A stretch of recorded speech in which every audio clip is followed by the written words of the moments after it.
Om Jnanatimirandhasya Jnananjana Shalakaya Chakshurunmilitam Yena Tasmai Shri Gurave Namaha Shri Chaitanya Manobhishtam Sthapitam Yena Bhutale Swayam Rupa Kadam Mahyam Dhanati Swapadantikam Vandeham Shri Guru Shri Yutapada Kamalam Shri Gurun Vaishnavamscha Shri Rupam Sagrajatam Sahagana Raghunathan Vitam Tam Sajivam Sadvaitam Savadhutam Parijana Sahitam Krishna Chaitanya Devam Shri Radha Krishna Padan Sahagana Lalita Shri Vishakhan Vitamscha Nama Om Vishnu Padaya Krishna Preshthaya Bhutale Srimate Bhakti Vedanta Swamin Niti Namine Namaste Saraswate Deve Gauravani Pracharine Nirvishesha Shunyavadi Paschatya Desha Tarine Vancha kalpatarubhyascha kripa sindhubhya evacha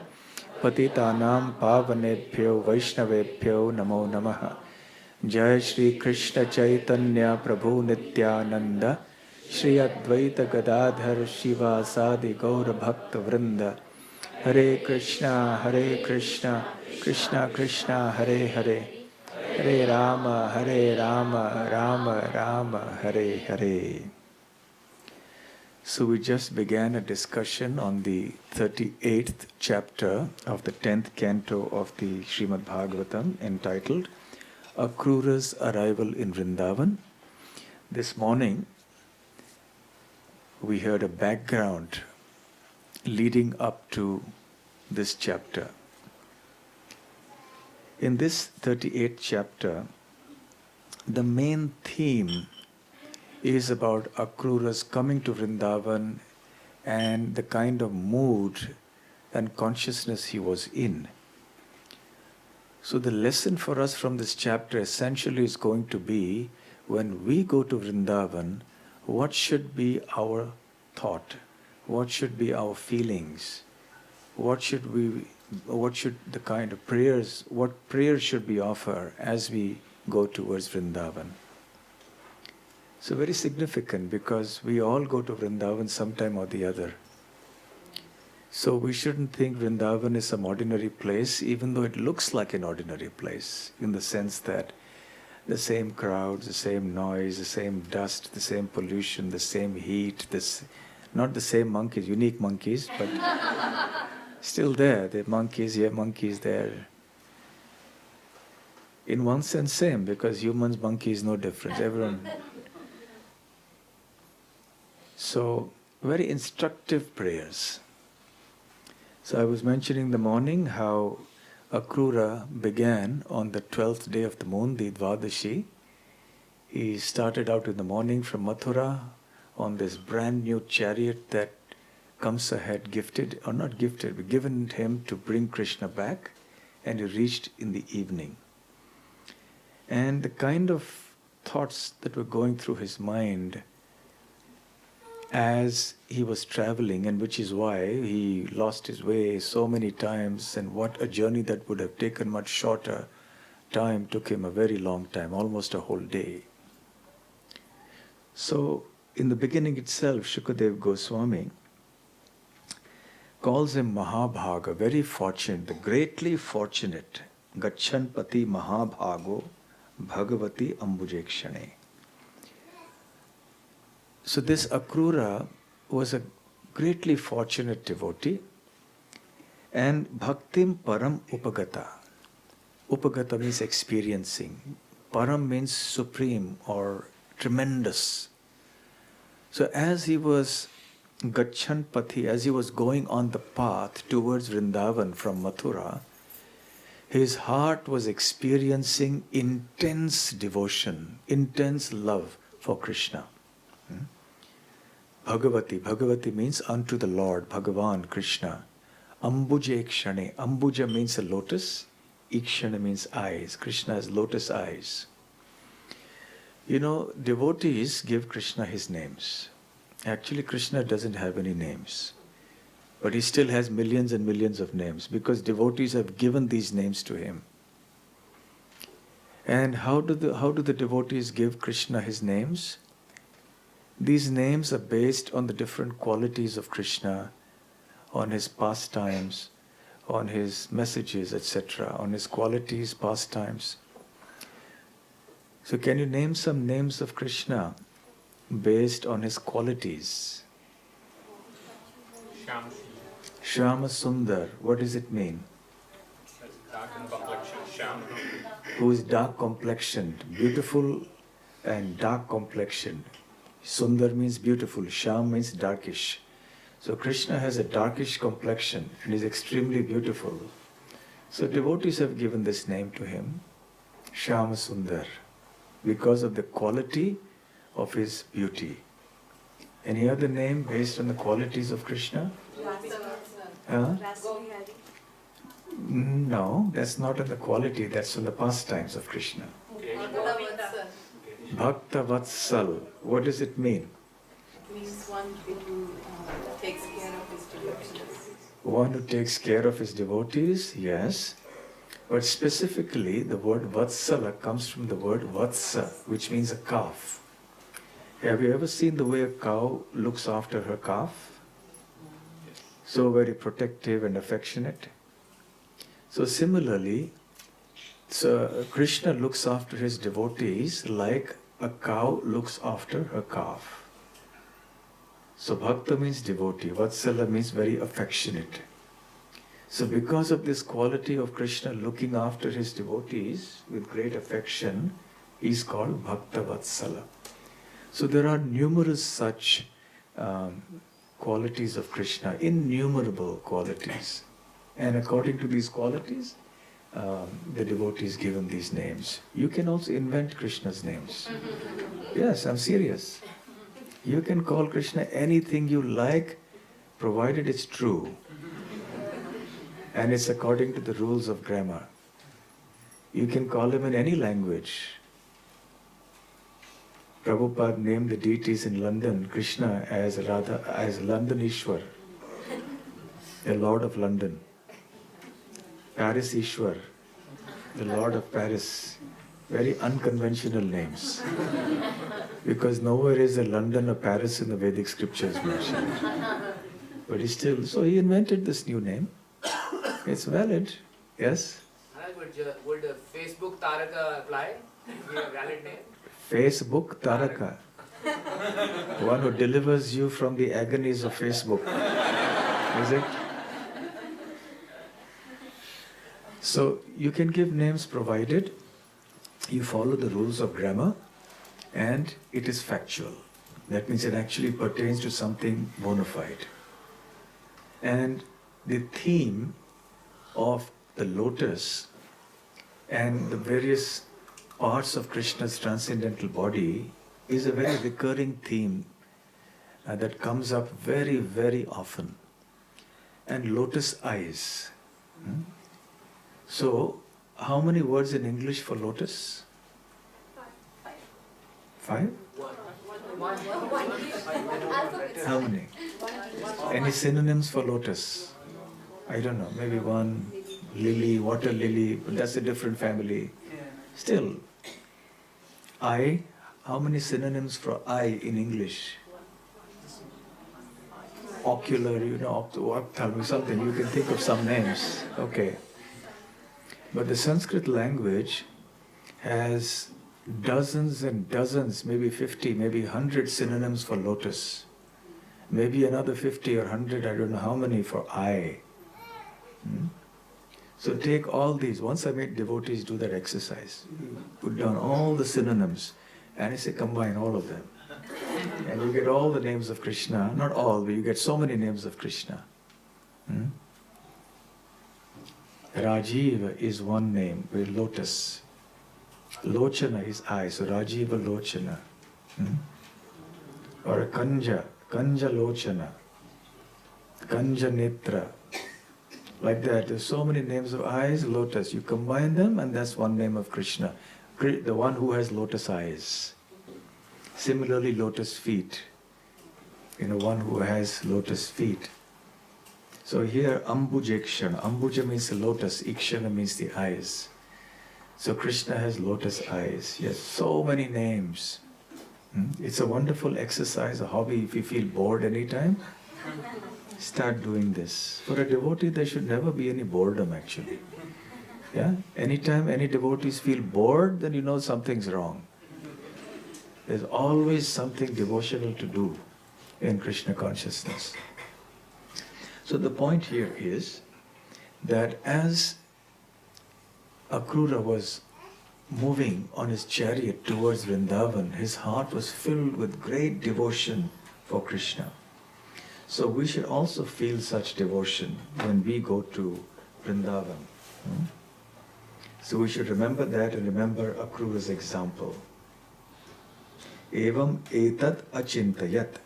So as his heart was filled with devotion, he began to think, consider as follows. So the first thing to remember about going to Vrindavan is we should go with a heart of devotion. The second thing is mentioned in the next verse. Kim maya acharitam bhadram. What pious works have been done by me? So what kind of piety have I performed? What kind of austerities have I done? What kind of worship have I done? What kind of charity have I done that now, today, yad drakshyami adya keshavam. Keshava is the name of Krishna also. So what kind of austerities and charity, etc., must I have done that today I will have the great fortune of seeing Krishna, Keshava, and as the cliche goes, with my own eyes. What is the meaning of Keshava? Yeah? One who has very beautiful hair. One who has very beautiful hair, okay. Keshi demon, one who killed the Keshi demon. We talked about the killing of Keshi earlier. So here, he is not able to come to terms with his own good fortune. I'm actually going to see Krishna in Vrindavan. He can't believe it. So he thinks this can only happen if one has super excellent fortune. If one has done something exceptionally pious or exceptionally austere and done lots of things in the past, then can one get the eligibility to actually see Krishna face to face in his abode in Vrindavan. Now we may think, well, that was Akrura because Krishna was personally present. But for us, when we go, Krishna is not personally present, so should we also feel ourselves so fortunate? What would you say?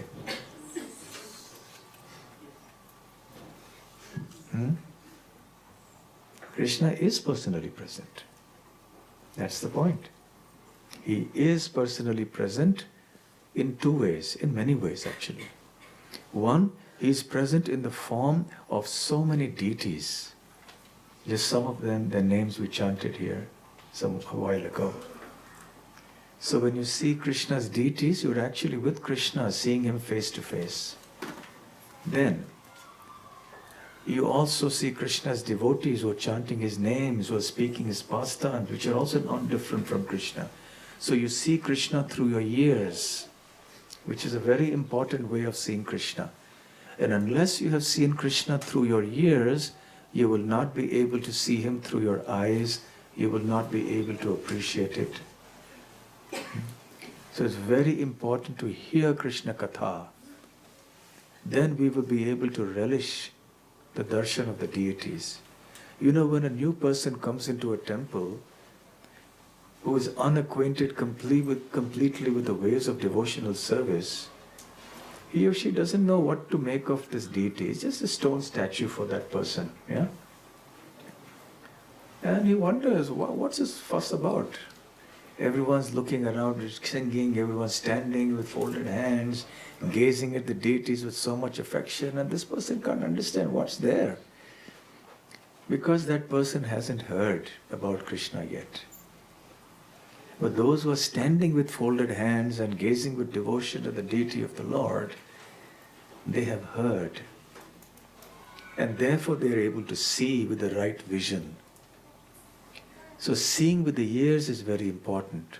So when we go to Vrindavan, we should engage our time thus. So we should not think that Krishna is not personally present. And another way in which Krishna is personally present in Vrindavan is that actually he never leaves Vrindavan. Vrindavanam parityajya padamekam nakachati. Krishna never takes a step out of Vrindavan. So there may be an objection. How is that possible? The whole theme of this talk is that Akrura is taking Krishna out of Vrindavan. And now you're saying that Krishna never takes a step out of Vrindavan. So isn't that a contradiction?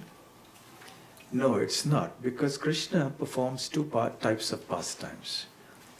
One are his manifest pastimes. Prakat Leela. Prakat means manifest.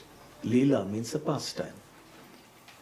So Prakat Leela or manifest pastimes are those that Krishna exhibits for everybody's vision. So any person who's present there physically can see Krishna. So all those people who were contemporaries of Krishna and who saw Krishna even once as he was moving somewhere in a chariot or walking or whatever, even on the battlefield. So they were seeing Krishna's Prakat Leela. So in his Prakat Leela, in his manifest pastimes, Krishna left Vrindavan to go to Mathura, being so requested by Akrura. But there's another type of pastime which is called Aprakat Leela, which is unmanifest pastimes, which is not manifest for those with ordinary vision.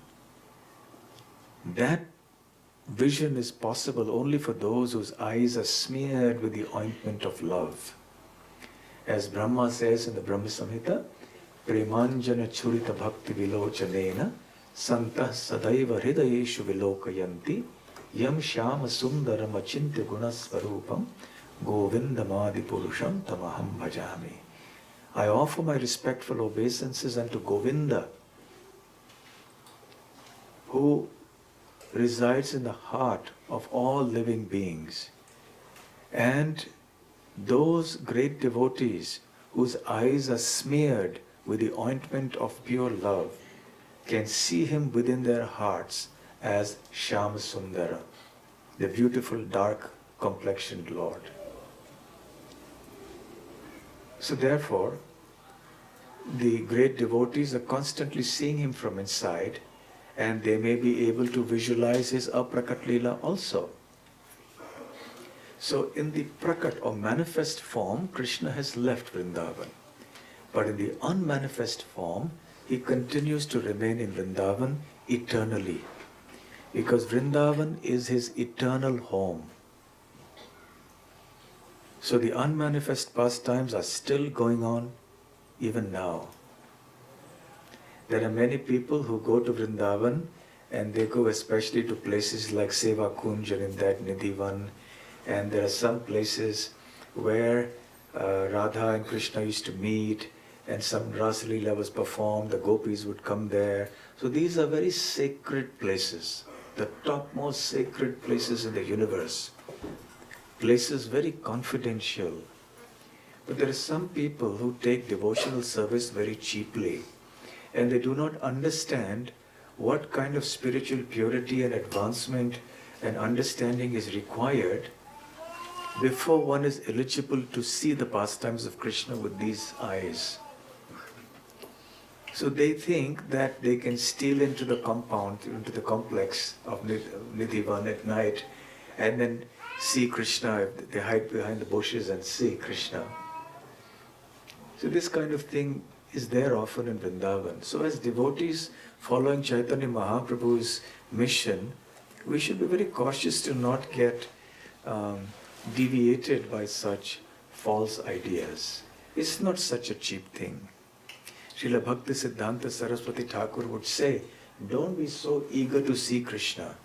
Serve Krishna so nicely that he will be eager to see you. So that is our philosophy. So Krishna remains in Vrindavan in so many ways. So even though Akrura saw him in his aprakat form, in his prakat form, in his manifest form, we may not be able to see him doing his prakat leela, but we can certainly see him manifest in his other ways, like the deity, the holy name, the Krishna Katha, And the Dham also is non-different from Krishna. So we should keep that in mind, and as we go, we should think, I am so fortunate, I'm getting a chance to go to Vrindavan. Many times I joke about this, but it's not a joke, it's a serious matter. Many people in some countries, for them, they consider it the ultimate limit of good fortune if they can go to America or they go to Australia, migrate, yes? They consider, oh, this is my great fortune, I somehow made it. Yeah? I'm not saying you're doing it, I'm just giving an example. Some people. Or some people may think, oh, I'm going to the heavenly planets in my next life. What great fortune. Real fortune is to be able to perceive Krishna's presence everywhere and to see Vrindavan everywhere. Mahaprabhu said, Mora mana Vrindavan. My mind is Vrindavan. Wherever we are thinking of Krishna, that is Vrindavan. So if you are in Melbourne and you're thinking of Krishna, you are in Vrindavan. So we should consider ourselves very, very fortunate, as Akrura did. So that's the second lesson to learn. The third lesson is that inasmuch as we feel ourselves fortunate, we should also know that we are actually unqualified to be in such a sacred place. It is not easy to get entrance into Vrindavan. Even physically, to enter into the geographical boundaries of Vrindavan, it is possible only because someone has done great devotional piety in the past. Otherwise, it is not possible to even enter into the place. Unfortunately, many people don't take advantage of that. Vrindavan is not a place for commercial establishments. It's not a place for business activities. It's not a place for enjoyment. When I was serving in Vrindavan, we had some real estate developers, locals who came and approached us. You know, they wanted us to promote them amongst our devotees. And they said, we even have a golf course. And we have, so I said, look, this is Vrindavan. Why do you want to have a golf course in Vrindavan? People everywhere in the world are wasting their time with golf. Do they have to waste their time with golf in Vrindavan? And having these multi-storied buildings and this and that, Vrindavan is not meant for all that. Vrindavan is meant for simple living. It's just meant for devotional service. It's not meant for fancy things and huge cars and huge homes and all of that. So one should feel oneself really unqualified. So Akrura was feeling like that. Vishaya Atmanaha, he said, I am just a sense gratifier. He wasn't, but he was thinking of himself like that. And that is one of the symptoms of an advanced devotee. An advanced devotee never thinks, I am advanced. But one who is not advanced has the tendency to think, I am something. After all, I've been doing devotional service for so many years. And I'm quite senior now. And I think devotees should respect me. And it's my right, it's my due. So it's these things that come up in our heart. But no, Akrura doesn't think like that about himself. Akrura thinks, I am just a sense gratifier. Yatha Brahma Kirtanam Shudra Janmanaha. For one who is just like a person who is totally ineligible to chant the Vedic mantras is given the chance to do so. Similarly, a sense gratifier like me is given the opportunity to enter into Vrindavan and meet Krishna, even though I am so unqualified. So in this way, he is feeling himself very low. So when we go to Vrindavan also, we should feel ourselves unqualified. We shouldn't take it lightly. Prabhupada says, don't think you can go to Vrindavan just by purchasing a rail ticket or an air ticket, whatever. No, you can't enter Vrindavan like that. You may enter the geographical limits of Vrindavan even somehow or the other, but the real entrance into Vrindavan is through one's consciousness, through the proper attitude and approach that we have. Sudama, the great devotee of Krishna, who met him in Dwarka, you've all heard the pastime of Sudama, yes? The childhood friend of Krishna, who went to meet him many, many years later when both had grown up and both had, children. Krishna even had grown-up sons at that time. And Sudama went there. And Krishna treated him so nicely.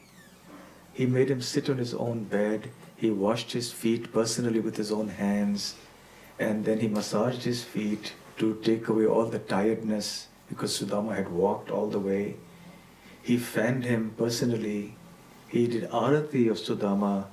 He gave him all sorts of delicious foodstuffs to eat, spoke sweet words, gave him so much respect. All the residents of the palace, including the employees, were struck with wonder to see the kind of respect that Krishna was giving Sudama. Sudama had come there being urged by his wife to ask Krishna for something. But Sudama wasn't in any mood to do that. So he walked away. He went away after he finished after his meeting with Krishna. He went away from Dwarka. He was walking. His mind was filled with thoughts about how Krishna was so nice to him. And Shukadev Goswami says, he chanted a very beautiful verse. Kvaham daridra papiyan Kva Krishna Shri Niketanaha Brahma Bandhur iti smaham Bahubhyam parirambhitaha. Kva aham, who am I? Daridra, I'm just a poor papiyan, sinful wretch. This is Sudama's thinking. And who is Kva Krishna? Who is Krishna? He is the Lord of the goddess of fortune. I mean, where's the comparison? Who am I and who is Krishna?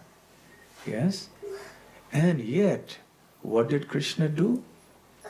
Krishna embraced me with his arms. Bahubhyam parirambhitaha.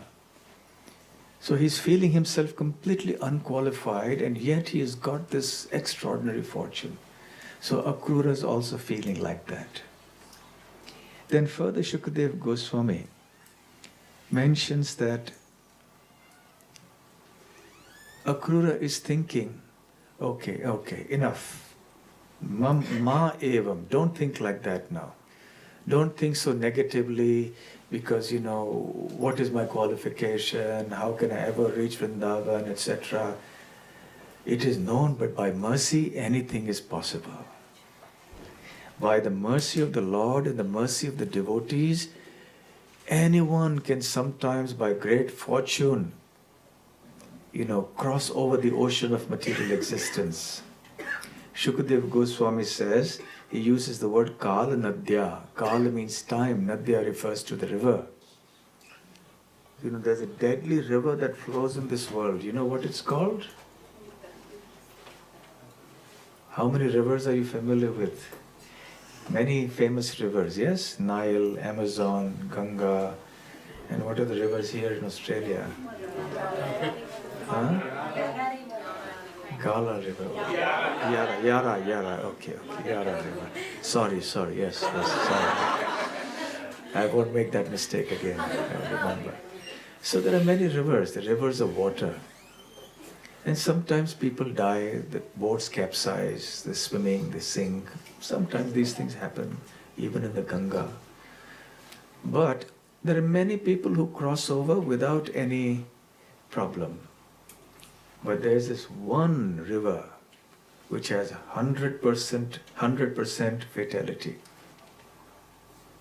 Everybody who travels on this river has to die. What is it called? The river of time. Kala Nadya. Krishna says in the Bhagavad Gita, Kalosmi Loka Kshaya Krit Pravrittaha. At time I am the great destroyer of the worlds. Lokan Samahartum Iha Pravrittaha. I have come to destroy all people. So as time, Krishna destroys everything. Nobody can survive the ravages of time. So from time immemorial, we've been flowing along this river in different species of life. One body to another body, another body, another body. And the river of time is making us flow along. One death, another birth, again death, death, birth, death, old age, disease, repeatedly happening. And we continue in this endless river, which doesn't seem to end anywhere. But somehow, by some great stroke of mercy or fortune, Kvachit tarati kaschana, some fortunate soul, because of mercy of the great devotees and the Supreme Lord, may cross over to the other side and attain immortality.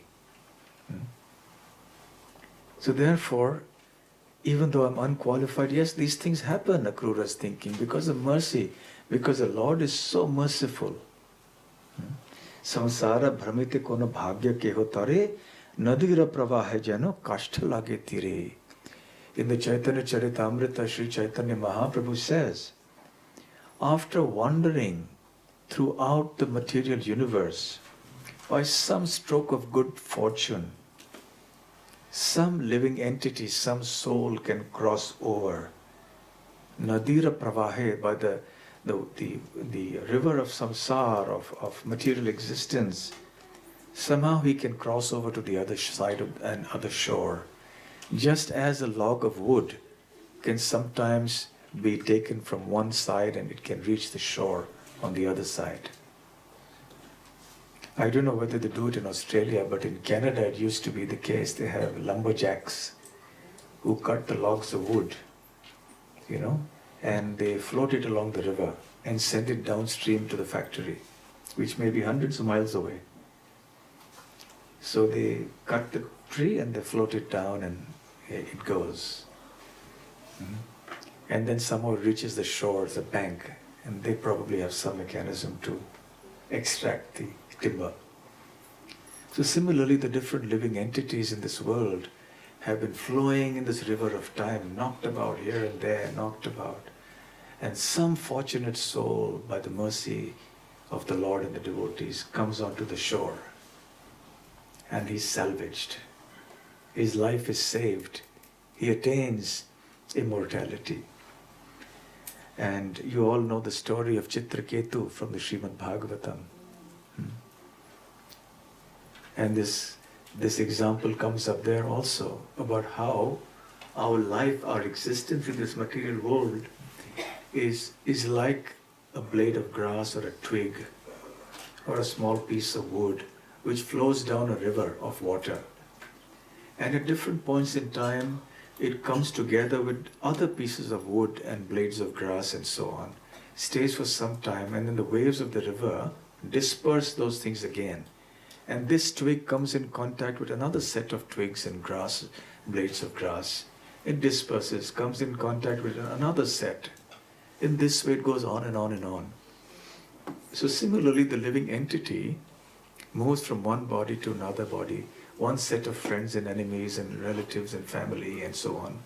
Next life, another set. The life after that, yet another set.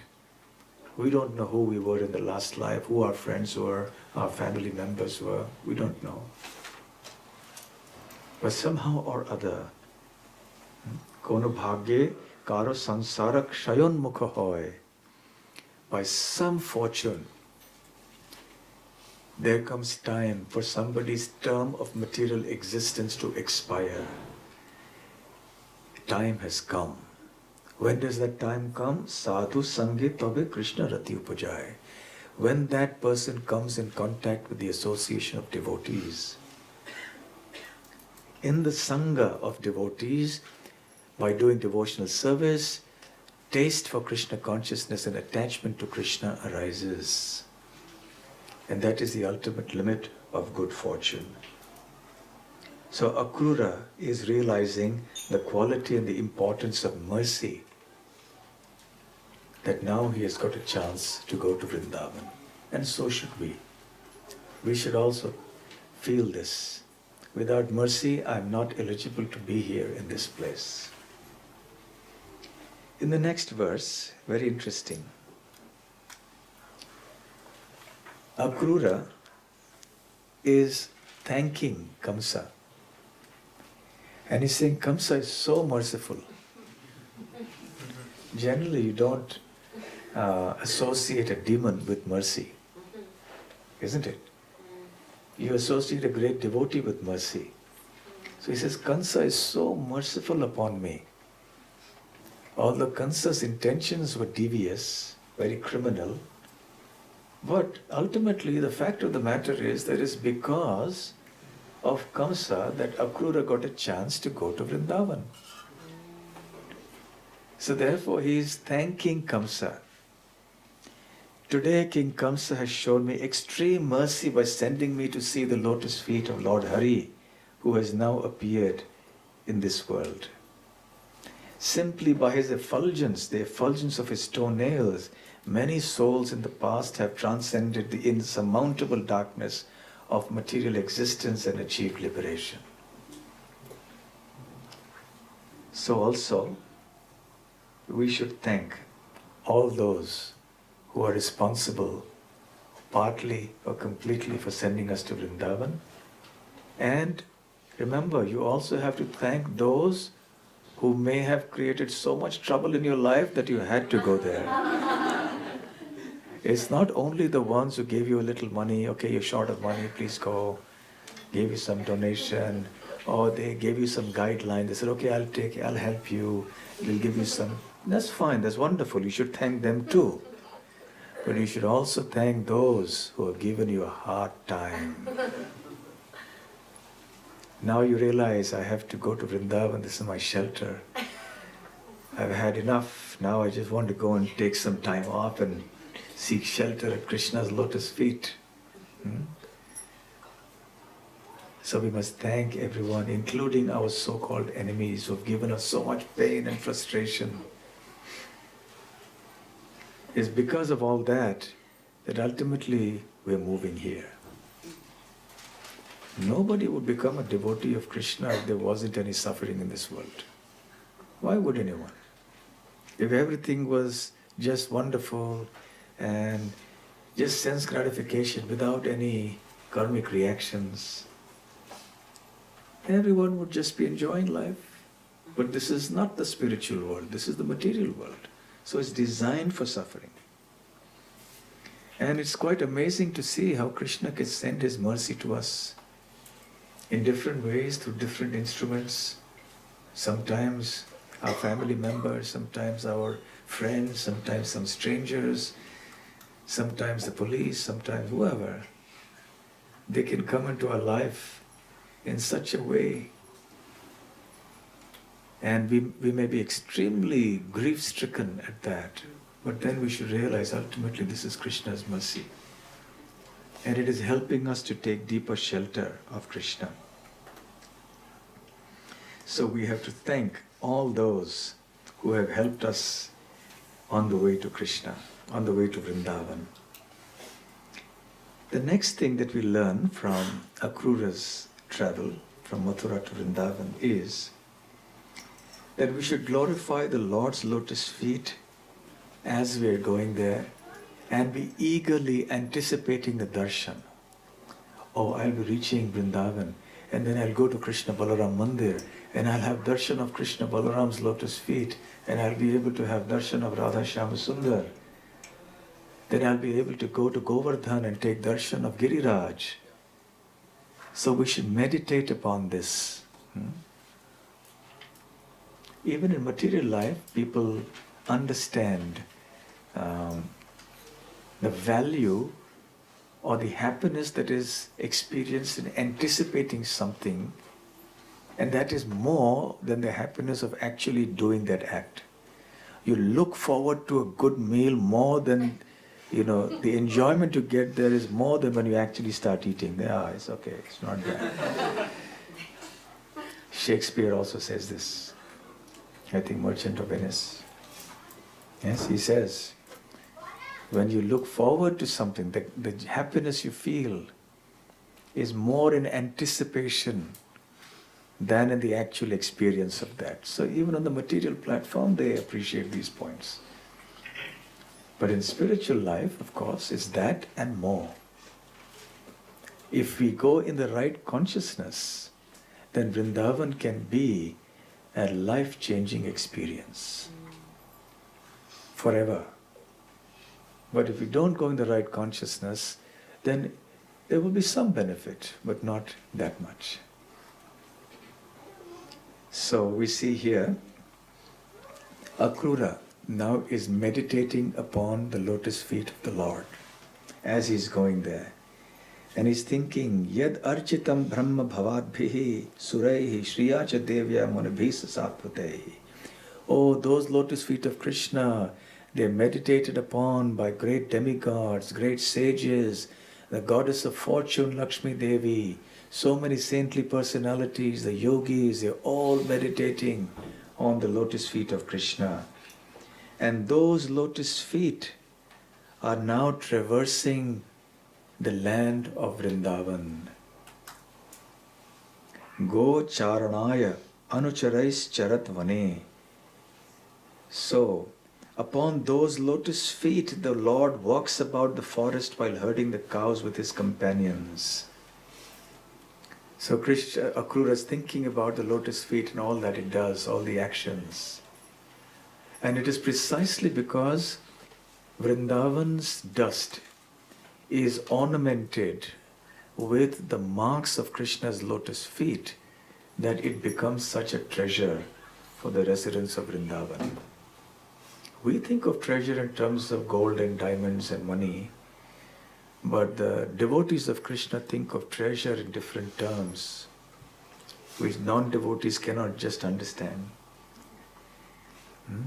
If you tell someone who doesn't understand, show a footprint and say, this is the treasure of my life, they'll say, what's wrong with you? They can't get it. They don't understand this. Yes? A footprint in the mud is the treasure of your life? But you ask the cowherd boys, you ask the gopis, you ask the cows of Vrindavan, ask the deer and the peacocks of Vrindavan. For them, this is the treasure of their life. And these footprints are always preserved in the soil. How is that, we may ask? Because if there is some footprint somewhere, we walk over it. There are hundreds of people, animals are walking all over. How come those footprints haven't been erased? So the answer is that the Brajabasis, that includes not just the humans, also the animals and the birds, etc., they understand the value of those footprints. So they gaze at them and they consider this to be their life's treasure. So just as we would protect something very valuable in our house like diamonds, keep it in a safe place, locked up securely, we wouldn't leave it casually lying around. So similarly, the animals, birds, cows, gopas, gopis, they preserve these footprints. So they're not careless with the footprints. Because Krishna's footprints has certain symbols, certain symptoms. Can you name some of the marks on Krishna's lotus feet? The conch shell, chakra, the disc, fish, sacrificial fire, that I'm not sure. Umbrella, fish, a thunderbolt, barley corns, yes. The goat to poke the elephant. So these are symptoms, symbols by which we can understand.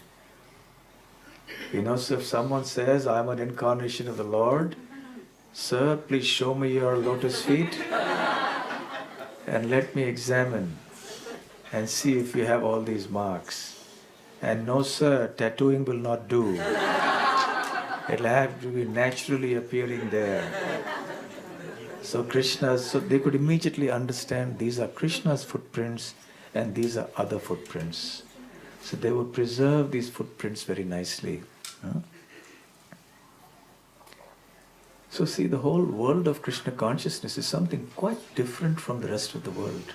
They will not be able to relate to what we are saying, speaking. They'll think we are crazy.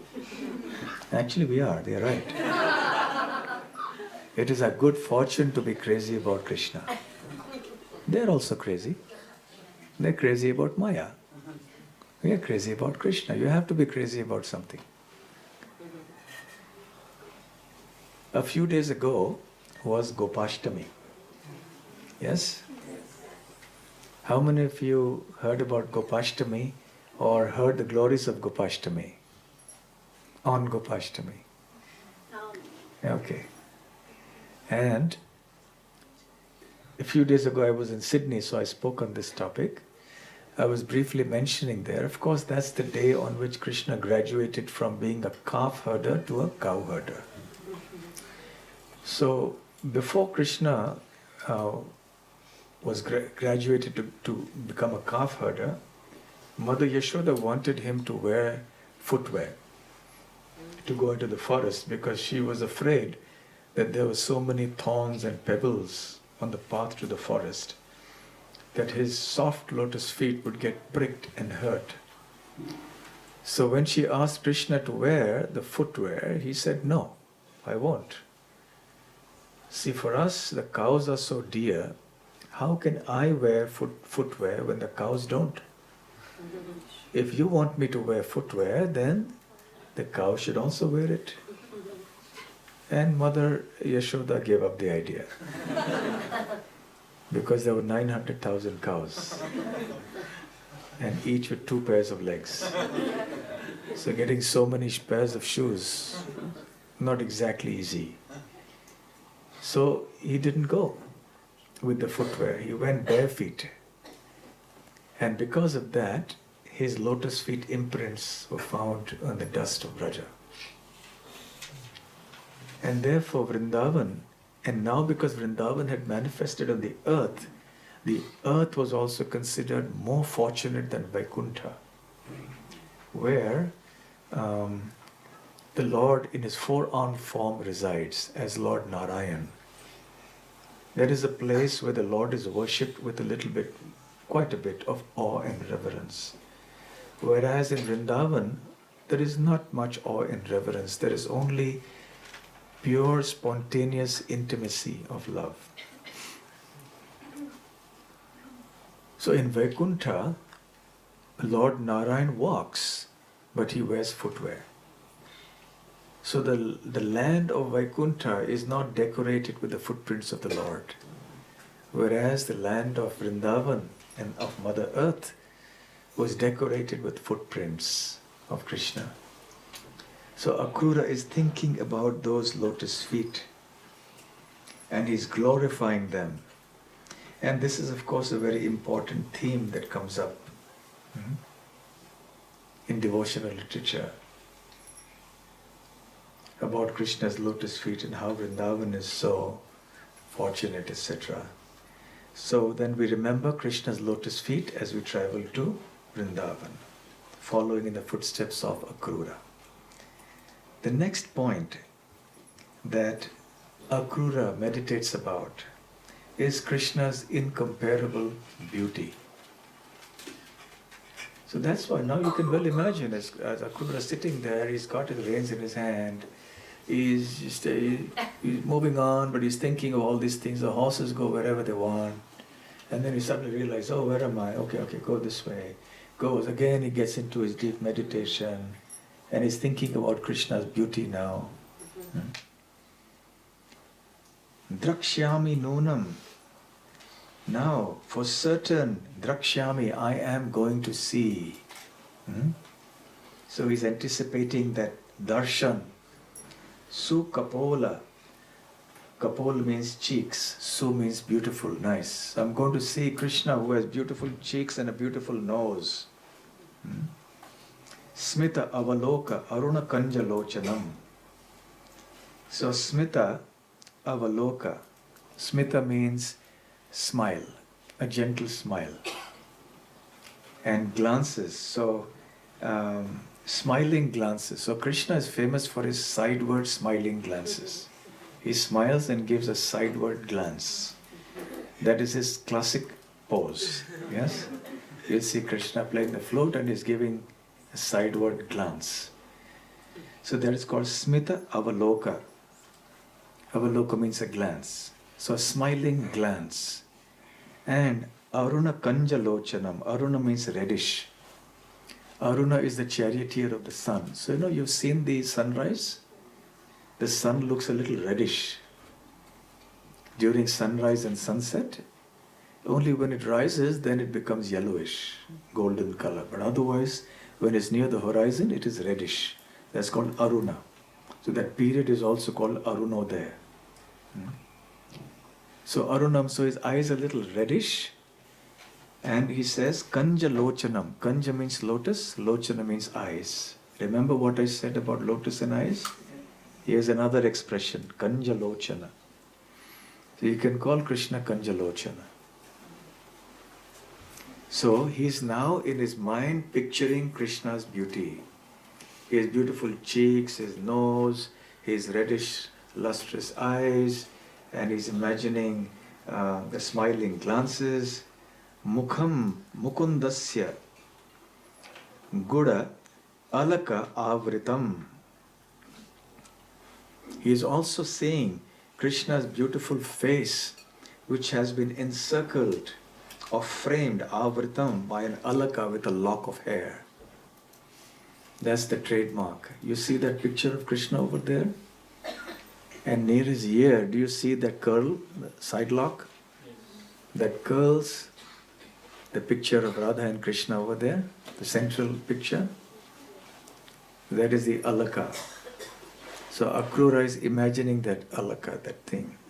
Of course, nowadays people have the long sideburns, isn't it? Not to be concerned with that. This is Krishna's side locks, alaka. And that frames his lotus face. It comes and it kind of makes a nice frame. His black hair and the curl. So Akrura is imagining this beauty of Krishna.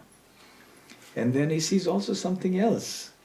How many of you have heard of omens? Omen, you know omen? Science. Science. That you can, there's a whole science. There are many scriptures like Varaha Mihira's books and others in the Vedic literatures that tell you the science of omens. Even in the Srimad Bhagavatam in the first canto we see Yudhishthir Maharaj notices inauspicious omens. And he understands something's wrong. The twitching is in the wrong place in the thighs and the hands, and the dogs are behaving in a certain way, and so on and so forth.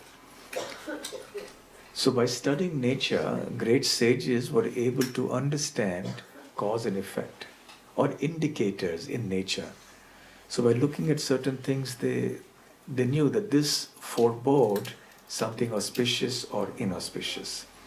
So Akrura sees Pradakshanam me pracharanti vai mrigaha, that the deer are now walking past me on the right, which means it's something auspicious, something nice is going to happen. So as he's moving on, he suddenly notices the deer walking past, thinks, very nice. So we should also focus on Krishna's beauty. In Dwarka also, Krishna looks into, his beauty was so incomparable. The queens are all expansions of the goddesses of fortune. One of the names of the goddess of fortune is Chanchala. The meaning of Chanchala is one who's very restless, doesn't stay at one place. Isn't it? Does wealth stay very long at one place? Does it stay long in your pocket? Goes away very fast. Whatever comes in goes away fast. Therefore you see, there are very few families where money remains for more than a few generations. It may be there for another 1, 2, 3 generations maximum. It's gone. Mostly. Wealth doesn't stick around because a lot of sinful activity has been committed to earn that money anyway. So then the reaction comes on the descendants and they have to lose everything. So, but for Krishna, the queens remained there by his side. They never went anywhere. They stayed always with Krishna because of his attractive qualities. And by appreciating Krishna's beauty, we will lose all appreciation for anything material.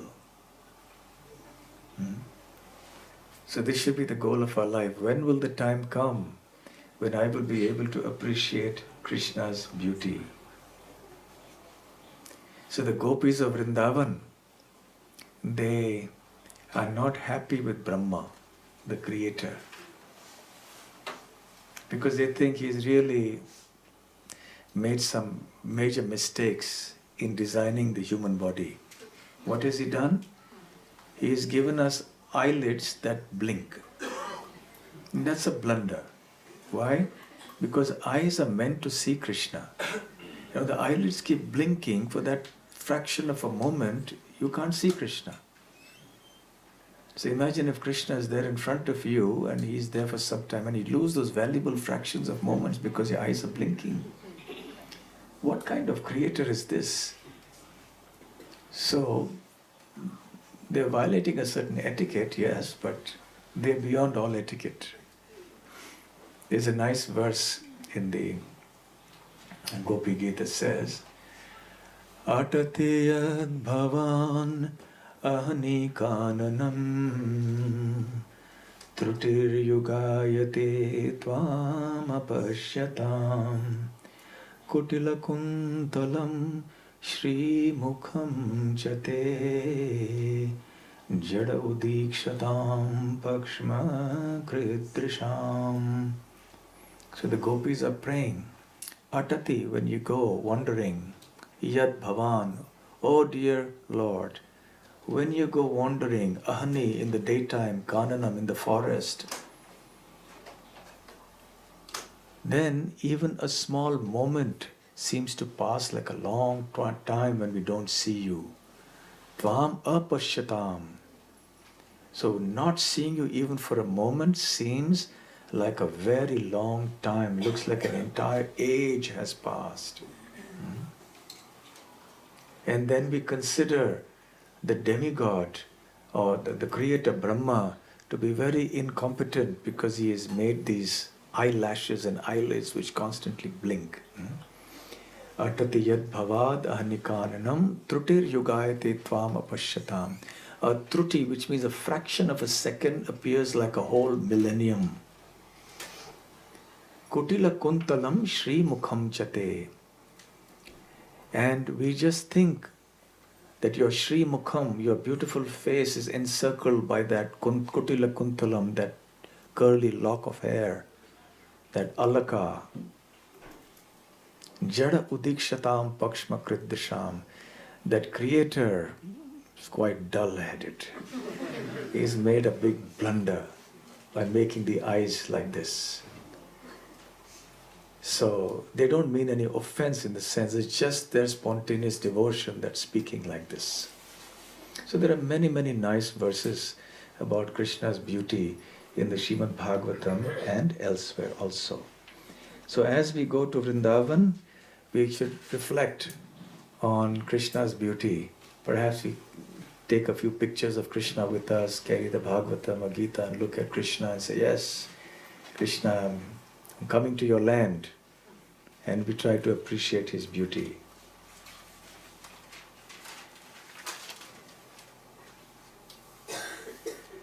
Then he continues, I'm going to see the Supreme Lord Vishnu, the reservoir of all beauty, who by his own sweet will has now assumed a human-like form to relieve the earth of her burden.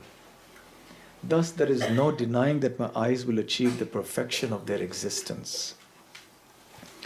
Phalam anjasa drishaha.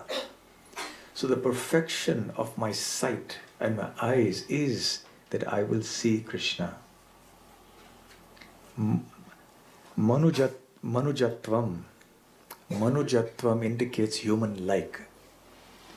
That Krishna is not actually a human. He is the Supreme Lord.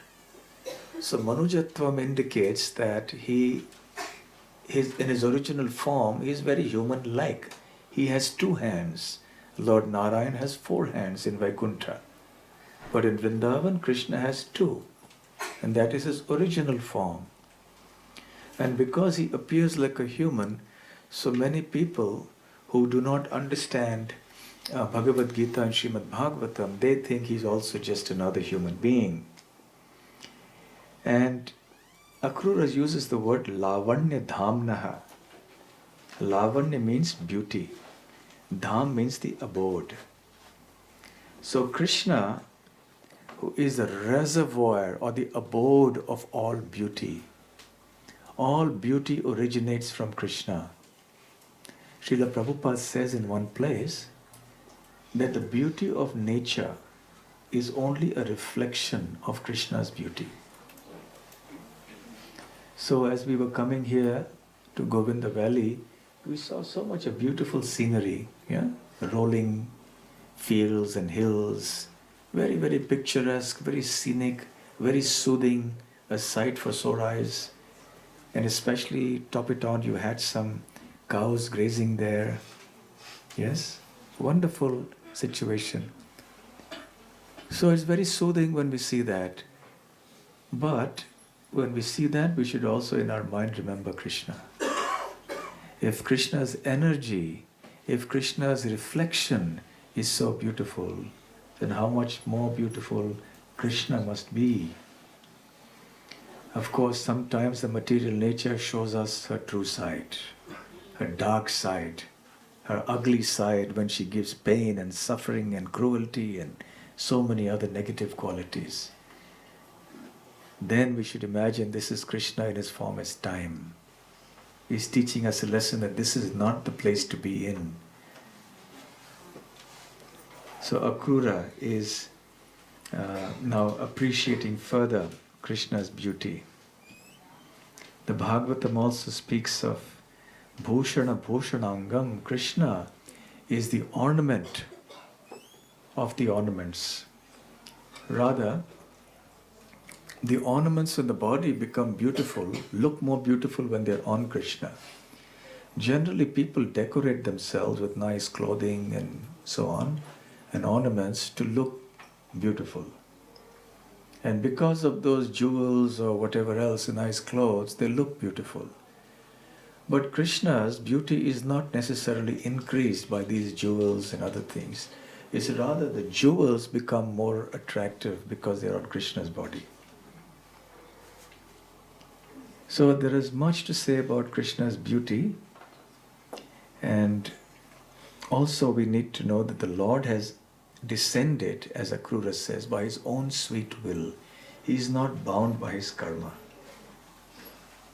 So he continues to think about Krishna's beauty. And another point that he says is that we must remember that Krishna is the Supreme Personality of Godhead. He reflects on his various functions, how he glances on the material creative energy and all the universes are set in motion. So even though he's going to Vrindavan, but he's keeping in mind, yes, this is the Supreme Lord I'm going to see. He is the Lord of the entire creation. And further, that the qualities, activities and appearance of Krishna and the words describing these three destroy all sins and create auspiciousness. This auspiciousness beautifies and purifies the material world. So when we go to Vrindavan, yes, we should do only Krishna Katha. That's the other thing we should keep in mind. Okay, I should not speak anything that is not connected with Krishna in Vrindavan. That applies everywhere, but especially in Vrindavan. Vrindavan is not a place for gossip. It's not a place for politics. It's not a place for criticism.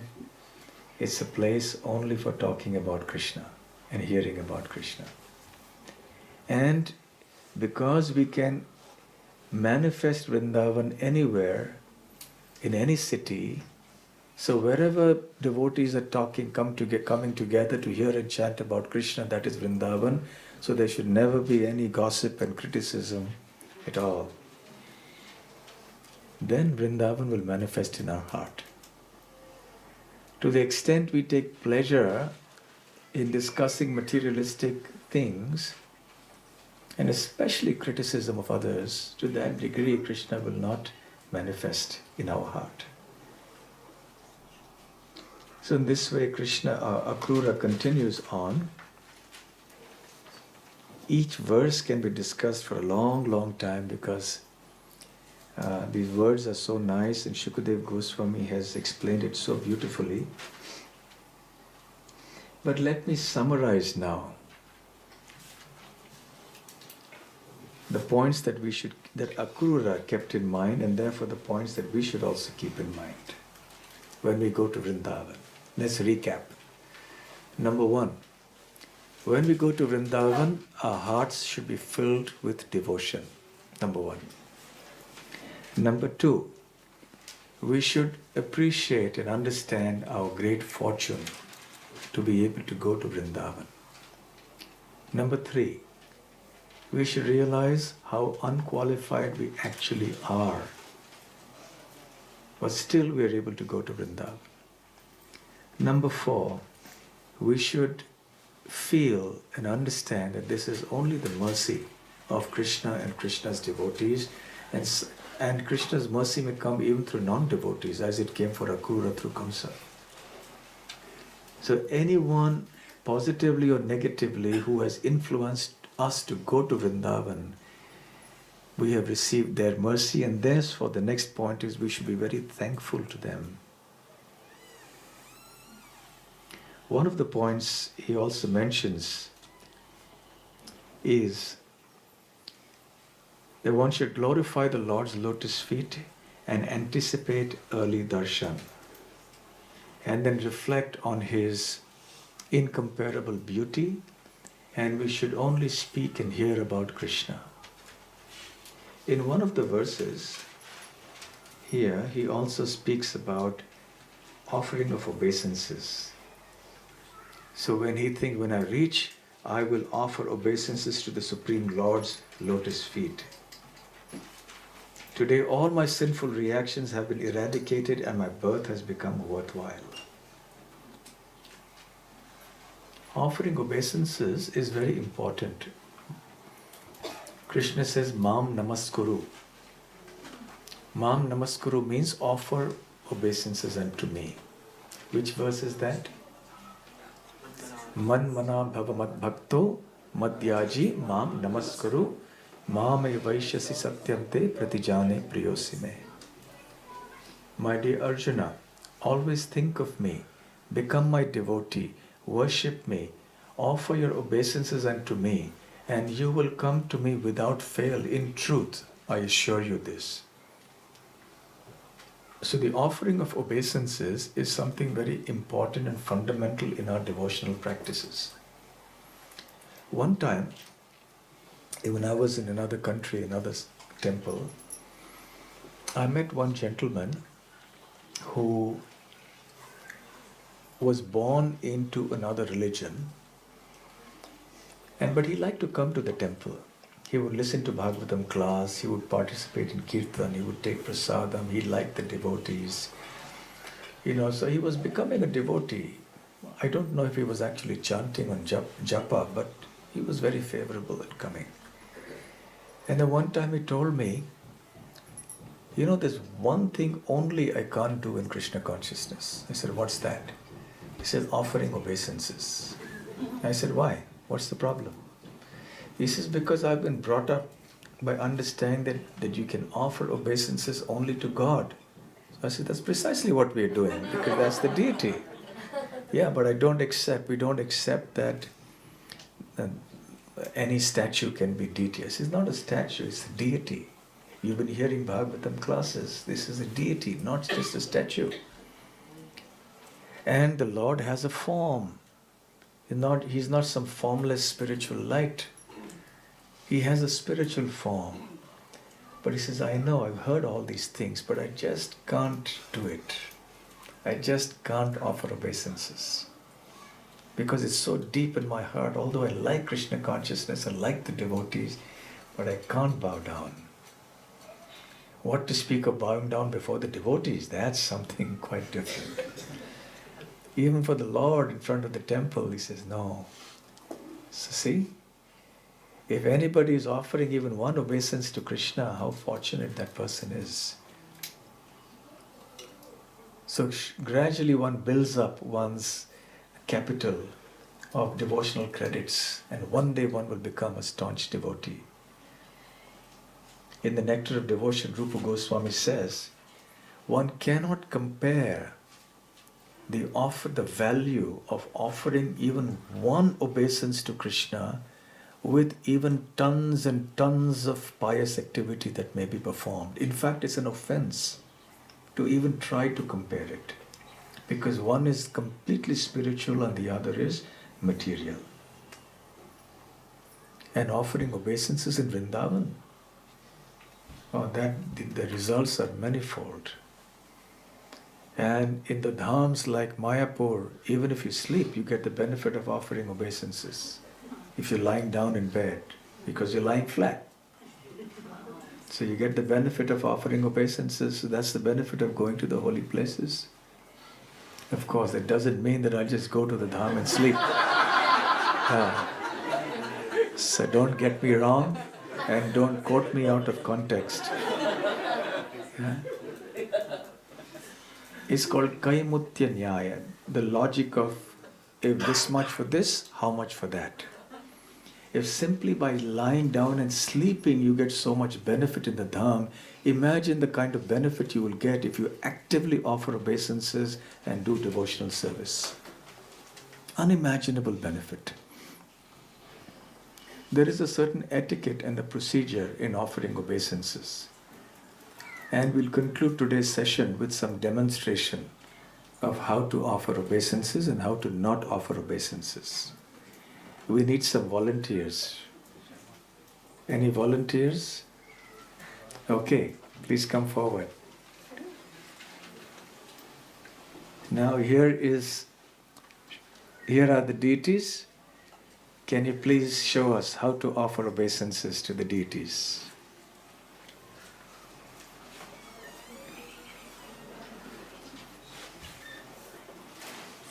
Hare Krishna. There. Deities.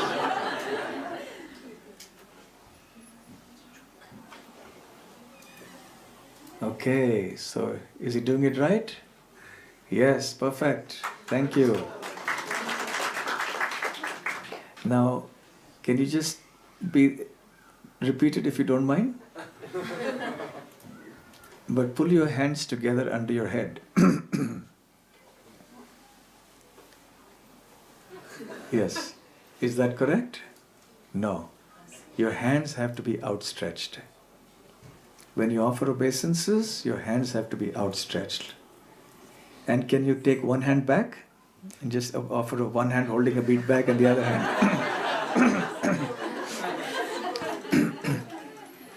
Especially if the left hand holding, right hand offering a Hitler salute or something. So you don't offer obeisances with one hand. Thank you, Prabhu. Thank you very much. Thank you.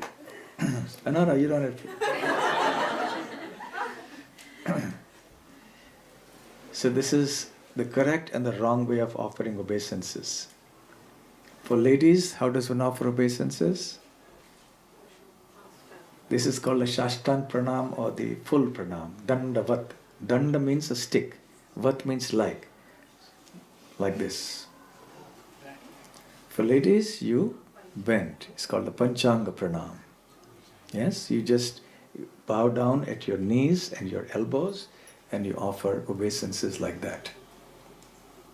And actually, when you're lying down, why is it called Ashtanga Pranam? Shashtanga, because your body is touching at certain parts. So those parts, the body will touch the ground. And importantly, in your mind also you should be chanting the names of the deities or chanting some mantra, according to whom you're offering obeisances to, if it's Prabhupada, if it's the deities, and so on. So this is very significant. So there are different types of obeisances. Even this is an obeisance. We just fold your hands. Namaskar, namaste. Nama means to offer obeisances. Te means unto you. So we do, in India they do namaste, yes? Rather than the handshake. You just fold your hands. So this is an act of offering obeisances. Namaste, I'm offering my obeisances to you.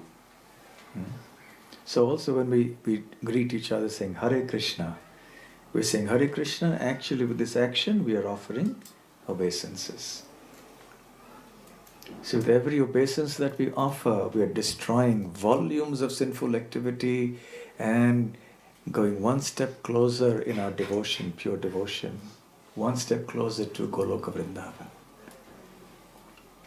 So also we should think, when I reach, I'm going to offer obeisances to Radha Shyama Sundar and Krishna Balaram. Of course we must be careful. There is time, place and circumstance. In our Krishna Balaram Mandir in Vrindavan, this space is small and there are often hundreds and hundreds of devotees packed into the small room. And some devotees still insist on offering full obeisances. That is probably an offense. Because you're going to cause a stampede there. You go under the feet of everybody and everybody, what happened, who's doing. Yes? So at that time you just offer obeisances in your mind. And in Australia, I have a norm, don't offer obeisances in public. One time in Melbourne, on my first visit here to Melbourne, I was going to one devotee's house. It was an afternoon lunch program, something like that. And we had to cross the road. The car was parked and we crossed the road to enter into the apartment building. And he came out the door and he offered his obeisances. And there was a gentleman walking on the road on this side. And he was huge. He was, I think, 6.5 feet tall and very well built. And he stood there and his face became red. And then he came up to me and said, I can't imitate expressions and everything. But he said, why did he do that to you? He was outraged. He thought it's some form of slavery or some form of indignity or something horrible that one human being has to do this to another human being. And he was really angry. So why did he do that to you? And he kept looking at me and my host was panicking. And then I said, oh, it's just our custom, the way we do that. And, and he just walked, he was not convinced and he was just standing there, shell-shocked, as if something had happened. So from that day I mentioned to devotees that here people don't understand the significance of this. So better not to do things in public which will disturb the minds of people. So you can just offer obeisances in the mind or just with your words. And when the opportunity arises, then you offer. So anyway, these are some of the thoughts that Akrura was having, that he will offer obeisances to Krishna as soon as he reaches. He was looking forward to it. So this is an ideal journey. So the main lesson of this chapter is, it is the ideal journey to Vrindavan. Of course, keep in mind that you shouldn't lose your way and go here and there. You're going from Melbourne to Vrindavan, you lose your way, and because you're thinking of Krishna, go to Tokyo and go to Los Angeles and then go somewhere, Moscow, and don't imitate. You better take the shortest flight to Vrindavan, to Delhi, and then to Vrindavan. Okay, so I think we'll stop for the Katha. Yes, it's 6 o'clock. So what's our program now? Are you okay, Maharajji, to take some questions? Yes, I am. Yes? Yes, wonderful. I'm quite okay to take questions. Thank you, Maharaj. Hare Thank Krishna. you. Hare Krishna. Yes. This relates to the previous class. We know that Mother Devaki and Vasudeva went through a lot of suffering because it was predicted that they would give birth to the Supreme Lord. So sometimes we see that the Lord's devotees are put into a lot of suffering. How do we understand this and why does this happen? Good question. It's to teach us many lessons. It's to teach us, for example, to start with, that Vasudeva and Devaki went through such enormous suffering. And our suffering is just a very tiny part of that. Still, Vasudeva and Devaki never forgot Krishna. They always remained Krishna conscious. They never let all these tragedies deviate them from the path of Krishna consciousness. So, it's an inspiration. So, one reason why Krishna puts his great devotees and associates in suffering, apparently, externally at least, in such situations like that, to teach us that if they experienced so much suffering and they were so Krishna conscious, can't you be Krishna conscious when you go through the little sufferings of your life? What are your sufferings compared to the sufferings that Devaki and Vasudeva underwent? They had to see their 6 children, one after the other, babies, being smashed to the rocks and killed. And then right after, and the 7th was then a transfer of pregnancy, and the 8th was just a girl, and he had to be transported off the moment he was born, just a few moments after that. They could not enjoy his childhood pastimes. So can you imagine the agony they had to go through? Is to teach us, Prahlad Maharaj, what kind of tests he had to go through.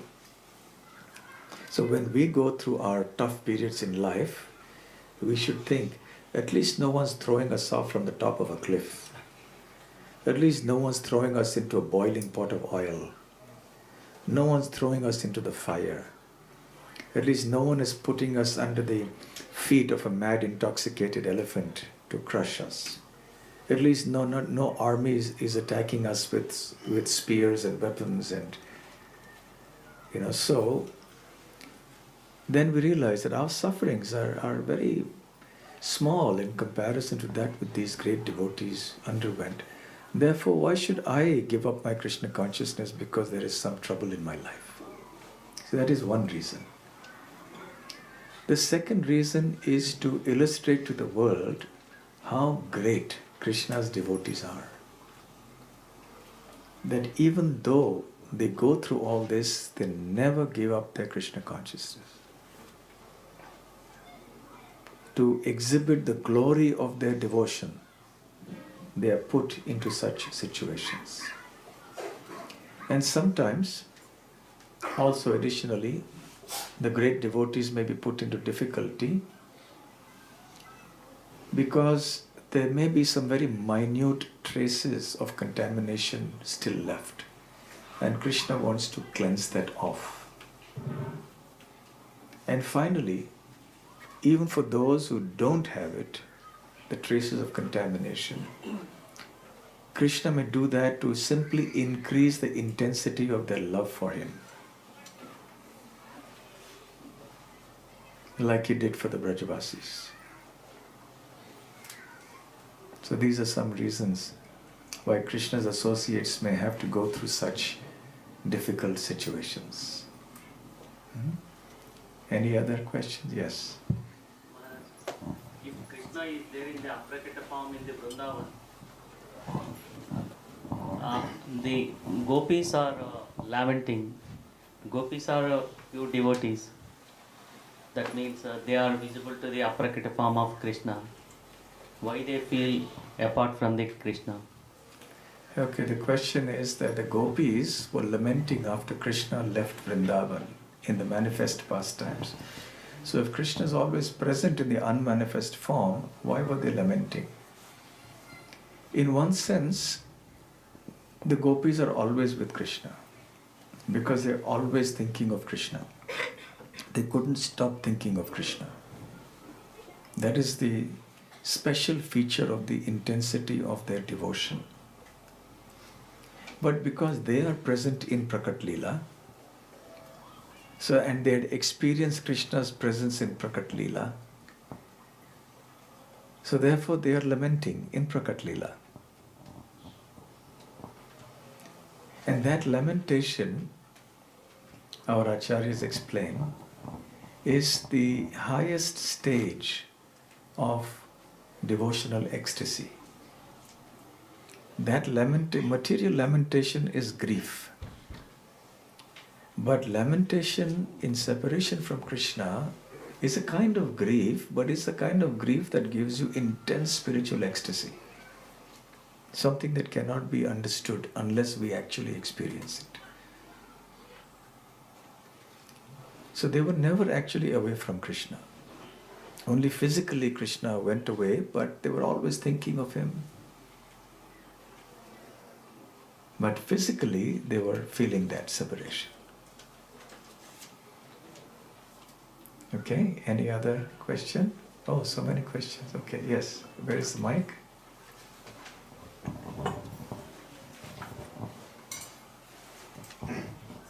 Hare Krishna Maharaj. So Maharaj, after hearing today's lecture, there are so many points that we should be thinking in mind and when going to Vrindavan. So my question is artificial thinking versus natural emotions. Like you actually feel and you think versus I'm just now planning to go to Vrindavan and okay, hey, these are the 10 points. And Tick the boxes, yeah? Let's begin with ticking the boxes. At least we should know what we are supposed to be doing. Otherwise, how can we come to that stage when it will naturally come? Right? Like when we chant, we don't always chant naturally. But we chant and then gradually it will become more natural. So here also, yeah, it should be natural, yes, that's right. But by practicing it like that and realizing that this is what it's supposed to be, then slowly that mood will come. Okay? Yes. Hare Krishna. Maharaj, in the part 1 you mentioned that a wise person works hard to achieve goals and also knows when to accept things as destiny and not to whine about it. So, in this life, how do we understand the demarcation of an outcome of an action is a destiny and not to put any further actions into that? In one word, it's called wisdom. It needs wisdom. There is that Christian saying, I read it in a church one time, I forget. Oh God, give me the intelligence, the courage, the serenity, something. Yeah, Who remembers that? It's called the serenity prayer. Yeah, what is it? And God give me the strength to Face situations I can't change. I cannot change the situations. And the wisdom to know the difference. Yeah, the first one is the strength to face situations I can't change, the intelligence to change situations or the ability to change situations that I can, and the wisdom to know the difference. Yes? So things that you can change and you should change, you should have the intelligence and the ability to know what to do, when to do. The things that you can't change, you should have the strength to bear it, and you should know have the wisdom to know the difference between the two. When you should fight and when you should just accept. Yes? That intelligence will come from Krishna from within the heart. The more we are Krishna conscious, the more Krishna will give us that intelligence. And in practical situations, we may also always consult with senior devotees. We may consult with the spiritual master, with the senior devotees, and get some practical guidelines on what we should do in this situation. Should I just accept it, or should I just resist, or should I do something about it? Other questions? Yes, Yogeshwar Govinda. You can just pass the mic. Yeah, through hand. Maharaj, we see that devotees like the gopis were trying to serve Krishna. We saw Akrura trying to serve Krishna too as well. And that sort of creates a conflict of interest of how they want to serve and how Akrura is serving. And there's a conflict of interest in between them. And similarly, we see amongst devotees, they're all trying to serve Krishna, but there's a conflict of interest that sometimes which arises, even among families, even among husband and wife, everything. So how do we solve that? See, some things in life have no solution.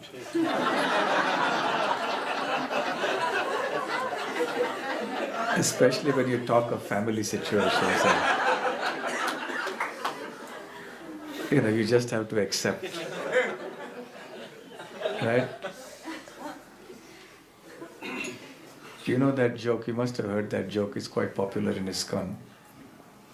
There's this young, newly married man who goes to a saint and he says, I have so many problems, please can you give me some solution?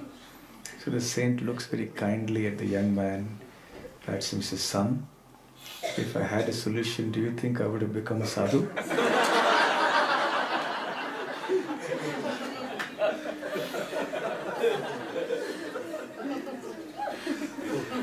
So that's one thing.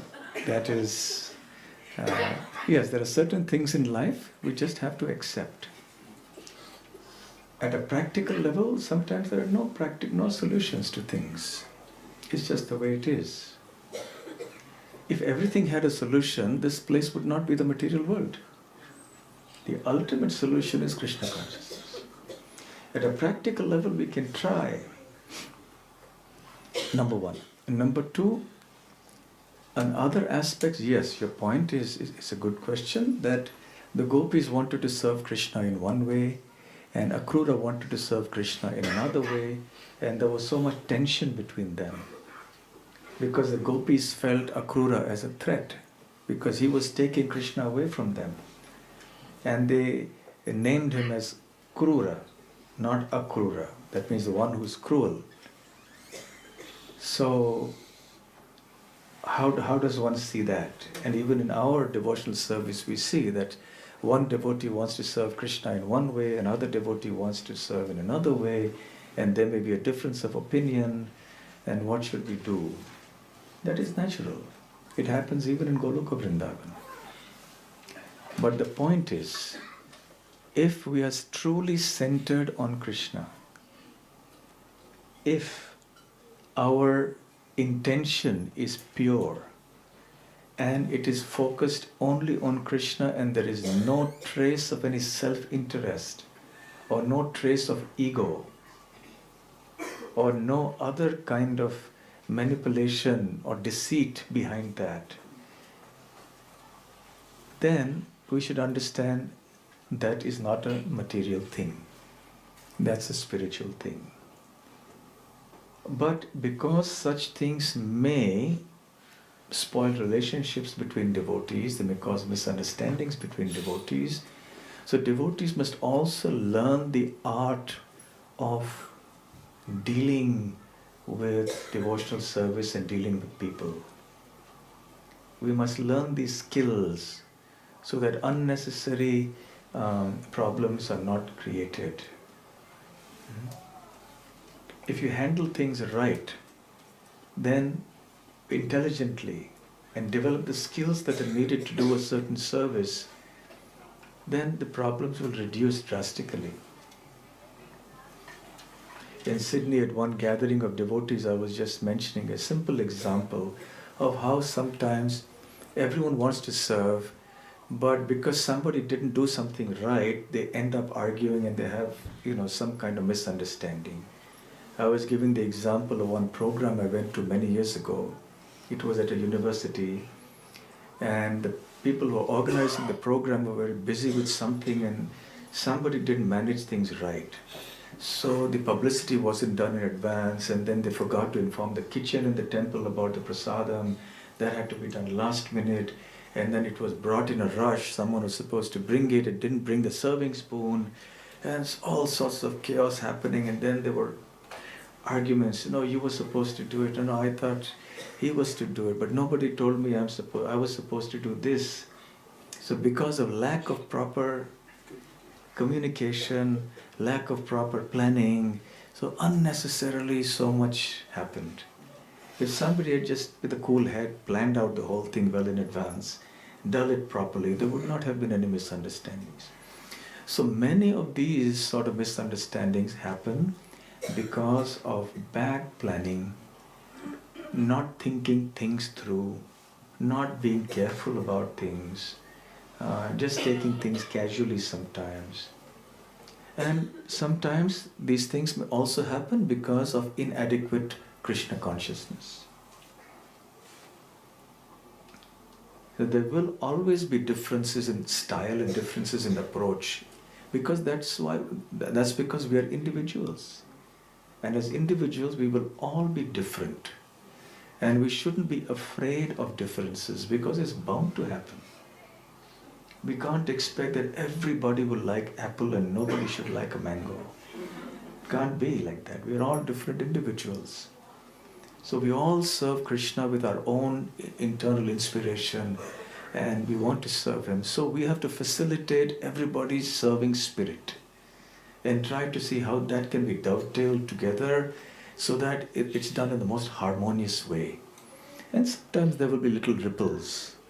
But if there is a high level of Krishna consciousness, and if there is sensitivity and humility and tolerance and freedom from desire for prestige or name or controlling spirit, etc., then things are very easy to resolve.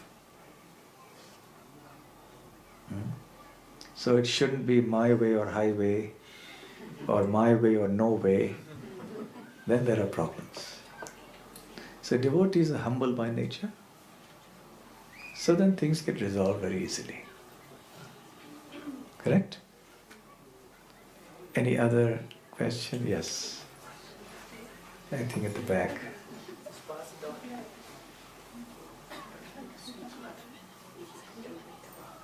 Hare Krishna Maharaj.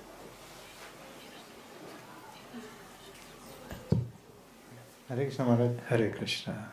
Maharaj, is it the first time Akrura is going to meet Krishna? If it is first time, how come he is so ecstatic and remembering the Krishna? Previously he met Krishna, he just heard about Krishna. How come? Yes, he has heard about Krishna because Krishna had never come to Mathura before this, and Akrura had never gone to Vrindavan before this. So this was the first time, but he's already heard a lot about him. He has heard about him significantly. Because Nanda Maharaj and the Brajabasis used to go regularly. So Krishna was the talk of the town. Everywhere, everyone was talking about Krishna. Somebody had hand raised, yeah, one last, okay, yeah, because your mic is right there. Maharaj, my question is this. So on the one hand, we know that Lord Krishna exists in every person's heart as Paramatma. Also, He is present in every atom of the material world. He is present everywhere. Everything is a manifestation, or indirectly or directly, of Lord Krishna. And He controls everything. He is aware of the past, the future, everything. So on one hand, we know that Lord Krishna is aware of what's going to happen. On the other hand, we for example, we are so fortunate, we are sitting in this room and we are listening to Krishna Katha, but there are some other people on the streets who are not so fortunate. And then we hear that it's Agyan Sukriti, so somewhere, somehow, by chance, we would have heard the name of Krishna and slowly we got a chance here. So this is my confusion. On the one hand, everything is under the control of Lord Krishna and He is the only controller. So He controls of who deserves, who gets what, who He will cast His mercy on. And on the other hand, this question originates from, there is a Prabhu who I was trying to convince to come to our Bhakti Bridge, and he said, Krishna is merciful to you guys, and that's why you get thoughts like that. And he said, it's not that I don't have time, but I don't have the intent. So I have many other things to do. And then I said, but it's so sweet. And he said, but you get these thoughts because Krishna has mercy on you, but I don't get these kind of thoughts. And so he said, it's all Krishna's plan. And I couldn't answer the question, so I just kept quiet, and it actually raised lots of queries in my mind as well. Okay. And the same thing happens. He gets those intentions, but I don't get those intentions to serve Krishna. And there is a conflict. Like, I always follow him because I know this is the right path, but the intentions he gets, I don't get that. Those intentions are not that intense. So there's a conflict which arises in the household. You see, I don't want to wade into controversial territory in your matters, but everyone is on their own spiritual journey. Everyone is evolving and is at a certain level. And this journey has been going on for many, many lifetimes. So each of us is at some point in that journey. And who is at which point, that's for Krishna to decide. So when it comes to Krishna consciousness, yes, some people are still building up that capital. It's only when they build up that capital to a certain amount of unknowingly performed devotional service, Ajnata Sukriti, that they will come full-fledged into devotional service voluntarily. So with others, yes, to some degree he's right, because the time is not perhaps right for him, but the fact that he's even speaking like that, he's talking of Krishna's mercy. A non-devotee doesn't speak this language. The fact that he's even saying that, it means that there is something there. It will come. Some people just like to argue, you see, so that's also there. So they just put forward arguments. So ultimately, yes, it is the kind of spiritual credits we have built up over many, many lifetimes that we come in contact with devotees, and then we accumulate more of those credits. And if you've already got a high capital before that, then we'll be able to take to it very easily, very naturally. Otherwise we won't. But Krishna is watching the progress of every jiva, of every soul. He knows exactly who is going where, how much accumulation, what circumstances have been there in so many lifetimes. But we don't know. Therefore, we go out and give the message of Krishna consciousness to everyone. We don't know who's at what level. And we are sometimes surprised. Someone who we least expect may just totally take to the process. And someone we are hoping, yes, he will, but they back out. Yes? Okay. Just to add to that, Maharaj, can we blame it on Krishna saying because No, Krishna's no, mercy no, is no, not there, no, that's why no. I'm not because the question was, I think, saying because Krishna's mercy is not there on me, that's why I'm not going to start now. I'll start when that mercy comes to me. No, we cannot blame Krishna. Prabhupada used to say that the sunshine is there for everyone, but if someone goes into a room and locks the doors and windows and says, where is the sunshine, where is the sunshine, I don't have the sunshine. Well, just open the windows, my dear sir, you will get the sunshine. No, I don't want to open the windows. So that's the situation of someone who refuses the mercy. The mercy is coming in the form of the association of a devotee. When a devotee goes and speaks to someone about Krishna, the mercy is coming there. So if one doesn't take it, then he can't say that I don't have the mercy of Krishna. The mercy is coming through that devotee. Right? It's a question of realizing when Krishna is coming and when he's not. You know the story of the man who was caught in the floods, and the flood waters were all over, and people were on top of their houses, or they were gone to the tops of trees, and because there was water everywhere, and there were boats coming to rescue them, and others were climbing onto the boats and going away. And this one man who was on top of a branch of a tree, he refused. He said, I'm waiting for God to help me. If God comes and helps me, then I'll go.